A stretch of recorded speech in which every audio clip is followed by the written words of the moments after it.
సింపుల్గా 20 మినిట్స్లో తయారైపోయే corn capsicum రైస్ని ఎక్కువ మసాలాలు యూస్ చేయకుండా ఎలా చేయాలో ఈ వీడియోలో చూసేసేయండి.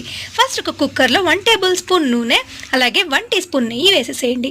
ఆ తర్వాత కొంచెం జీడిపప్పులు, 2 బిర్యానీ ఆకులు, ఒక దాల్చిన చెక్క, కొంచెం అనాసపు, 1 టీ స్పూన్ మిరియాల పొడిని కూడా వేసి 1/2 నిమిషం పాటు వేయించిన తర్వాత పెద్ద క్యాప్సికమ్ని చిన్న స్లైసెస్గా కట్ చేసి వేయించేసేయండి. ఆ తర్వాత ఒక కప్పు స్వీట్ కార్న్ కెనల్స్ని వేసేసి ఒకసారి మిక్స్ చేసి 1.5 టీ స్పూన్ ఉప్పును కూడా వేసేసేయండి.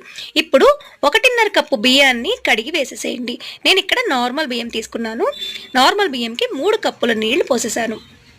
ఒకసారి కలిపిన తర్వాత 1/2 కప్పు కొబ్బరి తురుమును వేసేసేయండి. దీనివల్ల టేస్ట్ చాలా బాగుంటుంది. ఇప్పుడు ఒక అరచెక్క నిమ్మకాయను పిండేసి ఒకసారి బాగా కలిపి మూత పెట్టి 2 విజిల్స్ హై ఫ్లేమ్లో, 1 విజిల్ లో ఫ్లేమ్లో తెప్పించేసేయండి. ప్రెషర్ పూర్తిగా పోయిన తర్వాత మూత ఓపెన్ చేసేసి సర్వ్ చేసేసుకోండి. అంతే, corn capsicum rice is ready to serve. మరిన్ని ఇలాంటి సింపుల్ రెసిపీస్ కోసం ప్లీజ్ సబ్స్క్రైబ్. Thank you.